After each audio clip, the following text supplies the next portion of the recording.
Minnesota Vikings lost basically every cornerback on the roster this offseason, so they should look to add a name or two from veteran free agency before they hit the NFL draft. So here are the top 5 remaining free agent cornerbacks for the Vikings as of right now. As of right now. Because I know. Here's what happens with these videos. We'll make a video, and then someone will sign somewhere, and then people will come into the comment section. Well, this aged well. Or he signed with the Lions. Well, no shit, Sherlock's. Got her. So as of right now, actually I should double check. No, I'm just playing. Here are the top 5 Vikings free agent cornerbacks to sign and do things and win a Jerome Barty. There you go. Numero uno, XAVIER RHODES. Nah, just kidding. Now, I was going to play, we have this really great clip of Rick Spielman's face over the body of Rick Ansley. The Rick roll. Never going to give you up. Except we're trying to stay on YouTube's good side for a while. You know.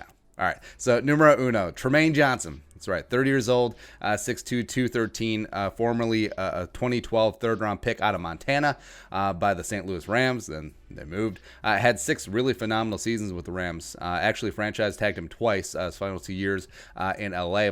Best was in 2015. Had a PFF grade of 79.8 and allowed a quarterback rating of 55.0 when thrown at. It's kind of amazing that he never made the Pro Bowl.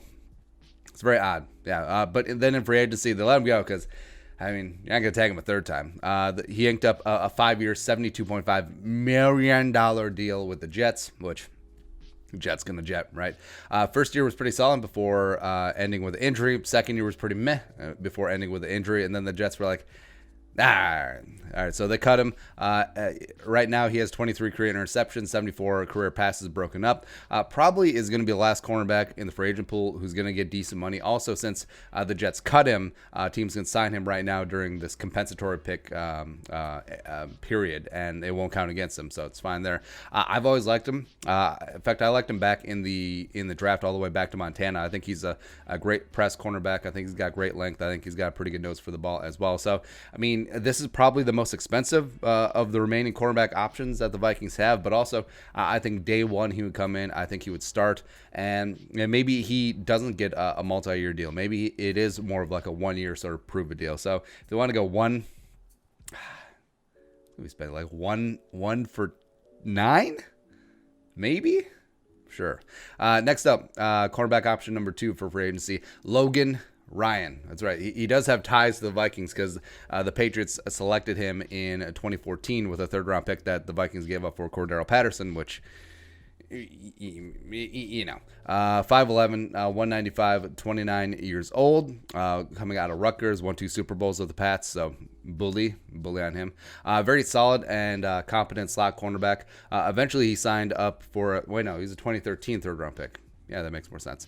But in 2017, he signed up a 3-year, $30 million deal with Tennessee, and was just okay. Also, opposite of TRUMAINE Johnson, since his deal expired, he would count against the Vikings in terms of compensatory picks. So now that window generally closes about a week or two after the draft. Last year was May 6th or 7th, I believe. So that's when signing free agents whose contracts expired doesn't count against you in compensatory pick formula. Now, teams really do game that, and I think it is really, frankly, it's pretty crappy for some of the free agents because you have all these draft guys coming in, and you have UDFAs, guys filling out their 90-man roster, and then you get signed up. So, I mean, this Logan Ryan may be a guy that they add after the draft and after UDFA. So it's really interesting the way that works out. But a 17 career interceptions, 78 passes broken up. I think he will come in and contribute right away as a slot cornerback, but we'll see what happens there. Next up, numero 3. So a couple of injury dart throws here. RONALD DARBY. I freaking like RONALD DARBY. Injury Reclamation Project, 26 years old, only 26, and he turned 26 in January, by the way. So, very young dude, 5'11", 193, coming out of Florida State via 2015 second-round pick by the Bills. Ran a 4.38 40 back in the day.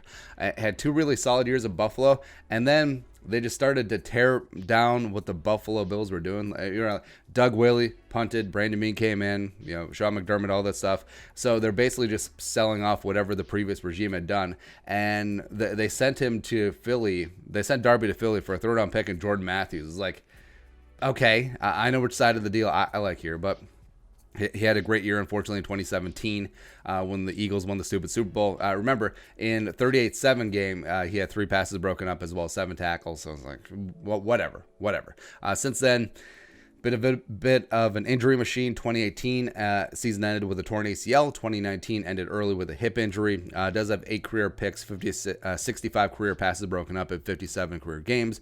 He did have a 1-year deal with the Eagles, running back after the ACL, but that did expire, so it is like Logan Ryan. So perhaps that this is a name that the Vikings could add after the draft. Yeah. 2 more to go. Number 4, remaining free agent cornerback as of right now for the Vikings, Jason Verrett. I friggin' love Jason Verrett. 28 years old, 5'10", $188 out of TCU, 2014 first round pick by the Chargers. Remember, the Vikings. When the Vikings were at number 8 before they traded back to 9 and took Anthony Barr, the trade back with the Browns, a lot of mock drafts did have Jason Verrett going 8 to the Vikings. So I'm just like, I like this kid. I mean, he looks good in purple, and we saw that when he was in Fort Worth at TCU. And I like him. He's tough. He's feisty. He gets after it outside, inside, wherever. And in 2014, 2015, you can make an argument that he was one of the better cornerbacks in football, just period. Right? Made the Pro Bowl in 2015. Also that season, he was tied to for PFF's number 1 graded cornerback in coverage with Honey Badger at a 90.9 grade. Pretty decent. 2018 on his 5th-year option season, popped his Achilles. First day of training camp. It's terrible, man. 2019, he signed a cheap 1-year deal with the Niners, played 4 snaps, and then went down with an ankle injury, played in 1 game. So didn't quite work out there. But, I mean, could be in line for a cheap, prove it, lots of incentives, big upside deal.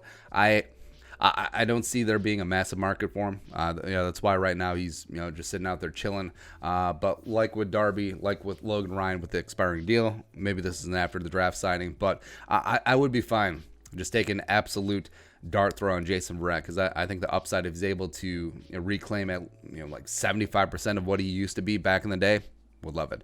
Lastly, Ross Cockrell, numero 5, 28 years old, 6 foot, $190. Former 2014 4th-round pick out of Duke by the Bills. Yeah, again, just another guy that they just gave away. Sure.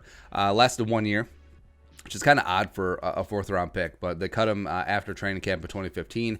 Signed up with Pittsburgh. Actually had 2 really solid seasons in the Steelers' defensive backfield. Eventually traded to the Giants in 2017 after they picked up Joe Hayden. Had a decent year with the Giants. Eventually signed a 2-year deal with the Panthers. Broke his leg in off-season of the first season. Ended up on IR. 2019 was very, very meh. So here's another guy who's played at a high level recently, but has been interrupted by injury. And this is what you're finding at this point. It's like, well, I want a cornerback who is great in press man as well as zone and is long and is strong and gets the friction on and great hips and all that stuff. And I want him for the league minimum. Good luck with all that. Like all these frogs do have their warts, but a lot of these guys, they could be princes if you just give them a little smoochy. Yeah, that's right. I read a lot of like princess books because of the daughter. Yeah. All right, so Ross Cockrell has slot as well as outside flexibility. Played about 40% of his snaps from the slot in 2019. I mean, he doesn't have the length that Zimmer likes, but also is a decent ball hawk. 7 career picks with 44 passes broken up. And that's it. Those are the top 5 remaining free agent cornerback options for the Vikings. Do you agree? Do you disagree? Do you have some names to add? Let us know in the old comment section below. Love hearing from you guys. Also, if you want to subscribe, nailed it, to the channel, do that up. We're almost at 22,000 subs. Let's keep growing. Do that up. If you want to support the work, toss a little something to Venmo or hit that join button down below. Find out how you can become a monthly or platinum Jerome. Also at noon Central Time today, as well as the rest of the days of this week, we're doing a live stream, a little Q&A, a little off-season hubbub, probably a mock draft or 2. I don't really know. We'll be there for the whole hour, for the full hour at noon Central Time and the live stream. Come check it out on the channel. But until next time, Skull, production value.